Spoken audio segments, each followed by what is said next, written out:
నమస్తే అండి. మన ముఖ్యమంత్రి చంద్రబాబు నాయుడు గారు అంటారు, పీపీపీ విధానం తీసుకొచ్చాము, ఆస్తి మనదే, వేరే వాళ్ళు దాన్ని రద్దు చేస్తారు అని అంటారు.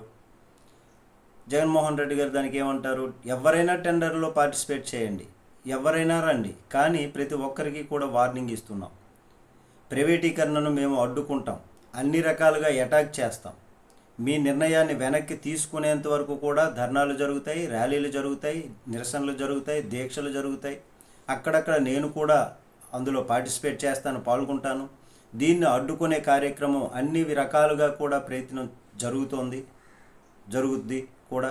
ఒక్కడిగానే కాదు, రాష్ట్ర వ్యాప్తంగా రాష్ట్ర ప్రజల శ్రేయస్సు కోసం, రాష్ట్ర ప్రజల సంక్షేమం కోసం, ఇది రాష్ట్ర ప్రజల ఆస్తి. ప్రతి ఒక్కరికి కూడా పిలుపునిస్తాము, ప్రతి పార్టీకి కూడా పిలుపునిస్తున్నాము. అందరూ కలిసి రండి, ప్రజలకు మేలు చేద్దాం.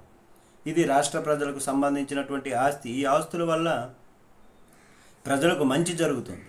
రేపు మేము వచ్చాక ప్రైవేటు పరం చేస్తున్నటువంటి ఈ మెడికల్ కాలేజీలను మేము ప్రభుత్వ రంగంలోనికి తీసుకొచ్చి తీరుతాము, మళ్ళీ వెనక్కి తీసుకుంటాము. ఇది ప్రభుత్వం ఖచ్చితంగా మా ప్రభుత్వం వచ్చాక జరుగుతుందని ఒక మగాడిలా మాట్లాడినటువంటి జగన్ ఇప్పుడు ఇది రాష్ట్రం అంతా కూడా వైరల్ అవుతున్నటువంటి పరిస్థితి. 17 మెడికల్ కాలేజీలు వైసీపీ హయాంలో తీసుకొచ్చారు. దానిలో 5 మెడికల్ కాలేజీలు క్లాసులు ప్రారంభమయ్యాయి. 10 మెడికల్ కాలేజీలు కన్స్ట్రక్షన్లో ఉంటుండగా వైసీపీ ప్రభుత్వం దిగిపోయారు. కూటమి సర్కారు ఏర్పడింది. దాన్ని ఇప్పుడు 10 కాలేజీలు కూడా ప్రైవేటు పరం చేసేటటువంటి కార్యక్రమం జరుగుతుంది.